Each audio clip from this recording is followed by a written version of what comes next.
안녕하세요, 베니입니다. 네, 오늘 저는 서울의 한 아파트 사전 점검에 나왔고요.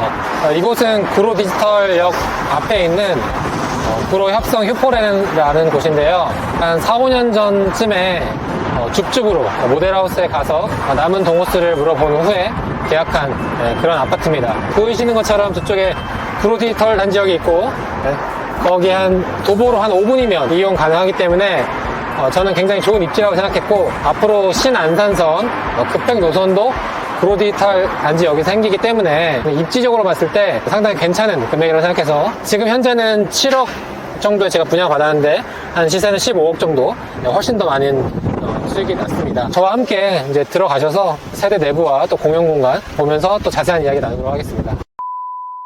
저희 층에는 세대가 두 세대가 있습니다. 여기 한 세대가 있고, 그리고 여기 한 세대가 있죠. 우리가 계약하는 공간 자체는 전용 면적이 주가 되지만 이런 복도 공간, 공용 면적이라고 하죠.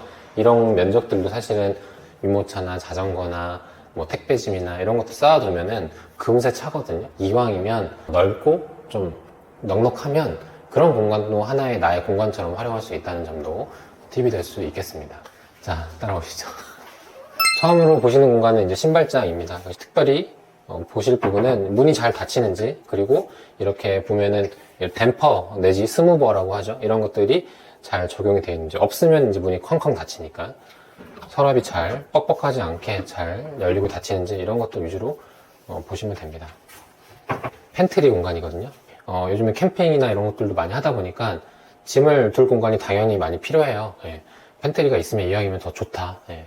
그리고 이렇게 공간이 있더라도 팬트리가 구성되어 있는 곳도 있고, 아니면 팬트리가 없이 공간만 있는 곳도 있습니다. 또 화장실 같은 것들도 한번 보시면은 이 수전 같은 것들이 이제 1차 사전 점검할 때는 없었어요. 바가지나 뭐 페트병이나 이런 거 가져오거든요.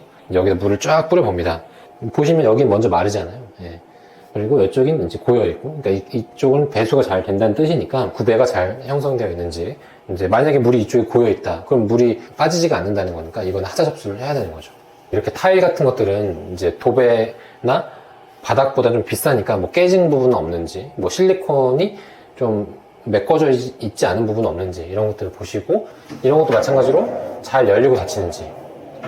그리고 여기 이런 것들도 한번 들춰보시면은 어떤 세대는 막 여기 안에 막 쓰레기나 물 같은 게 고여 있어서 막 흘러내리기도 하거든요. 그래서 이런 것도 한번 보시면 됩니다. 네. 여기는 조금 특이했던 게 이제 오픈 발코니가 있습니다. 오픈 발코니가 있어서 이거 이제 서비스 면적처럼 보시면 돼요. 자유롭게 공간을 활용할 수 있습니다. 뭐 화분을 키울 수도 있고, 뭐 테라스처럼 활용할 수도 있고, 있는 세대들도 있고 없는 세대들도 있어요. 입주 당시에는 이곳은 이제 랜덤으로 배정을 받아서 이제 선택이 됐죠.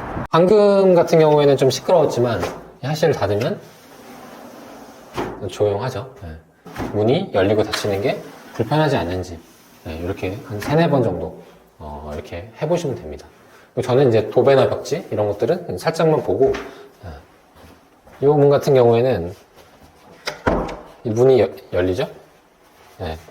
문이 원래 탁 자석처럼 붙어서 닫혀야 되는데 문이 잘 안 닫히죠. 이런 거는 이제 하자보수를 신청해야죠. 네. 자, 그리고 이제 제가 1차 사전 점검할 때는 보통 이렇게 스티커를 부여를 해주세요. 그러면 스티커를 부여해 주시면 제가 이제 붙여놓고 별도의 포스트잇을 준비를 해서 여기 무슨 수정사항이 있습니다, 이렇게 이제 기록을 해놨습니다. 이곳은 이제 거실입니다. 거실이고, 이곳은 이제 판상형이거든요. 판상형이어서 포베이로 되어 있고, 안방, 거실, 방방. 그러니까 채광이 좋고 서비스 면적이 넓어서 조금 많은 분들이 선호하고, 뒤편에 보시면은 주방창이 있어서 이제 맛통풍이 되죠. 요리하시는 분들은 아시겠지만 이제 뭐 연기 나는 음식 같은 거, 생선이나 뭐 이런 거 할 때도 맛통풍이 되니까 선호하시는 일반적이고 가장 보편적인 구조입니다. 여기 이제 아트월이죠. 아트월. 네. 그래서 이쪽에 보통 TV나 이런 것들을 두고 우리가 소파는 이쪽 반대편에 두고 이렇게 바라보죠. 특별하게 하자는 없는 것 같고요. 제가 당시에 이제 좀 하자로 점검했던 몇 가지 부분 중에 하나는 이렇게 냉장고장 위에 수납장에 요 댐퍼 같은 게 없었어요. 댐퍼 스문버가 없어서 이거를 열었다가 놓으면은 쾅 이렇게 닫혔거든요. 네, 근데 이게 사실은 얼마 안 합니다. 몇천 원도 안 하는 건데 이게 작업이 완료가 안 됐던 상황이죠. 이쪽에는 이제 핸드폰 무선 충전기가 있더라고요. 네, 무선 충전기가 작동이 잘 되고요. 급속으로 충전이 되더라고요. 요즘에는 또 신축 아파트다 보니까 뭐 이런 부분도 있는 것 같고요. 자, 그리고 당연히 이제 물도 잘 흐르는지 봐야 되는데 지금 잠궈 놓은 것 같아요. 그리고 샤시도 열어보시고, 여기 같은 경우에는 이 샤시가 좀 덜컹덜컹 거리죠? 네. 제가 하자로 적어놨는데 이게 막 들립니다. 울퉁불퉁하죠. 네. 이런 것들은 이제 수정을 해야겠죠. 우리가 이제 사전 점검할 때 기본적인 준비물이라고 하면은 뭐 장갑, 그다음에 편한 의상, 그리고 아까 물을 흘릴 수 있게 뭐 바가지나 뭐 페트병, 그리고 콘센트가 잘 작동하는지 그 여부를 확인하기 위해서 뭐 충전기 준비하시고, 배관상으로 볼 수 없는 하자들이 있어요. 그러니까 뭐 라돈이나 아니면은 난방 같은 게 잘 깔려 있는지 작동하는지 이런 것도 시간적으로 너무 촉박하고 여유가 없다라고 하면은 사전 점검 업체에게 맡기는 것도 방법이고요. 아니면은 내가 살 집 한번 내가 직접 보겠다라고 하면은 방금 설명드린 것처럼 이렇게 하나씩 유관상으로, 그리고 장비도 대여해서 하면은 시간은 좀 걸릴 수는 있어요. 처음 하니까. 근데 충분히 누구나 할 수 있습니다. 그래서 내가 어떤 상황이냐에 따라서 직접 할 건지 셀프로 할 건지 아니면은 업체를 활용할 건지 이렇게 선택을 하시면 되겠습니다. 여기는 이제 실외기실이죠. 실외기하고 이제 뭐 세탁기, 건조기, 보일러실 뭐 이렇게 같이 있는 공간입니다. 여기 보시면 1차 때는 이제 실외기가 없었는데 이 실외기, 에어컨 실외기가 있으면서 보일러와 같이 이제 구성이 되어 있고요. 그 다음에 여름에는 이런 것들이 이제 더우니까 이런 것들도 잘 작동하는지 한 번씩 열어보시고 닫아보시고. 네. 어떤 데는 여기 되게 빡빡한 데가 있거든요. 네. 하시면 될 것 같습니다. 그리고 요즘에는 세탁기와 건조기가 부피가 크잖아요. 가전 가구의 부피가 크기 때문에 혹시나 내가 구매할, 그리고 집에 있는 그 제품이 사이즈가 얼마인데 여기는 들어갈지, 적재가 잘 될지 줄자를 가져오셔가지고, 아니면 레이저 줄자를 챙기셔가지고 도면에다가 실측을 해서 하는 것도 이제 이사 준비하는데 한 가지 팁이 되겠습니다. 그리고 이제 이런 스위치들도 잘 작동하는지 한 번씩 눌러보시면 되겠습니다. 네, 안방은 이렇게, 안방도 역시나 에어컨 있고 에어컨 작동 중입니다. 여기 이제 베란다가 있고요. 베란다에 빨래 건조대가 있고, 그리고 여기 보시면은 대피 공간이 이제 의무적으로 주택법상 필요하기 때문에 대피 공간도 있습니다. 근데 보통은 여기다가 그냥 이제 짐 같은 거 적재를 해놓죠. 네. 저는 그래서 도배, 장판, 천장 이런 거 잘 보진 않아요. 어차피 너무 눈에 띄게만 문제가 있지만 않으면 되고, 바닥 같은 경우에는 막 찍히거나 패이거나 뭘 떨어뜨린 물이 지금 여기 패이잖아요. 근데 이제 강마루라서 애지간하면 이제 패이거나 찍히거나 하진 않거든요. 눈에 띄게 하자만 아니라면 그냥 넘어갑니다.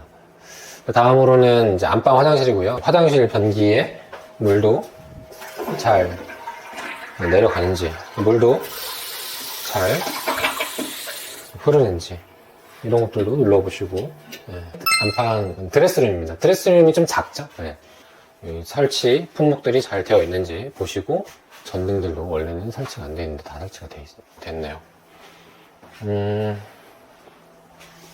이런 것들도 잘 열리는지 보시고, 이런 충전기들도 한번 나중에 껴보셔가지고 잘 작동하는지, 여기 밑에 있는 문들도 잘 열리고 닫히는지 이렇게 기능 위주로 보시면 됩니다. 일단 뭐 대부분 설명드렸고요. 일단은 입주하고도 2년 정도는 하자보수 기간이 있어요. 그래서 집주인이라면 당연히 내가 집주인이니까 적극적으로 하자보수를 할 거고요. 근데 만약에 세입자분이라면 할 수도 있고 안 할 수도 있고 합니다. 그래서 이제 세입자분한테 살면서 나온 하자를 꼭 적극적으로 좀 전달을 해주세요. 에이스 센터가 별도로 있거든요. 그렇게 좀 의견을 하면은 대부분의 거는 많이 해소가 되니까 너무 걱정하지 않으셔도 된다는 말씀을 해드리고 싶고요. 제가 사전점검을 온 이유는 사실은 세대 하자를 보는 것도 있지만, 이제 현장에 대출 상담사분들이 나와 있는 경우가 많이 있어요. 또 인테리어 업체들도. 그래서 대출을 받아야 잔금을 치르는 경우가 있잖아요. 조건이 어떻게 되는지, 주변의 공용시설, 커뮤니티 시설은 어떻게 구성이 되어 있는지, 그런 것들도 좀 보면서 전반적인 좀 느낌을 확인하는 것도 제가 사전점검을 온 이유 중에 하나입니다. 하자를 점검을 하면 이렇게 적습니다. 네, 이런 식으로 주요 점검사항에 이렇게 도면이 있죠. 그럼 도면에 예를 들어 침실 2다. 그러면 침실 2에 손잡이 오작동, 뭐 샤시 오염 이런 식으로 적어 놓으면은 이제 AS 센터에서 건설사에 전달을 해서 하자를 해주는 겁니다. 세대 내부 영상은 이 정도로 하고 또 다른 공간에서 다시 한번 설명드리도록 하겠습니다. 아파트 외부에 나왔고요. 여기는 주상복합 단지다 보니까 오피스, 그 다음에 상가, 그리고 아파트가 이제 혼합되어 있는 구조고, 실제로 여러분들도 이렇게 상업용지에서는 이런 단지, 이런 구성을 많이 보실 수가 있을 겁니다. 저기 실제로 여기 6층 높이로 올라가면 아이들 놀이터도 있고, 그 아파트 세대 주민들의 공용 공간도 아마 되어 있을 거라고 봅니다. 여기는 특이하게도 저층이 로얄이었어요. 저층 금액이 고층, 기준층 이상과 비교했을 때 1억 이상 차이가 났거든요. 네. 층고가 여러분들 실제로 보시는 것처럼 결코 낮지가 않잖아요. 그러니까 사생활 보호도 할 수 있고, 네, 금액도 저렴하고, 지금 아까 외부 발코니가 이제 저희가 밖에서 봤을 땐 저렇게 되어 있는 거죠. 네. 그래서 저기를 어떻게 활용할지는 아마 세대마다 좀 이제 방향성이 다를 것 같습니다. 지금은 이제 공사가 완벽하게 이제 마무리되진 않고, 상가들 여러분 보시는 것처럼 아직 입점해 있다거나 하진 않았습니다. 왜냐면 이제 입주를 하려면 한 3달 정도 남았기 때문에 이제 입주를 하고 나서 상가들이 하나 둘씩 계약을 하고 이제 서서히 들어오기 시작합니다. 어쨌든 이곳은 역세권이 있기 때문에 입지가 나쁘지 않은 곳이라고 생각을 하고요.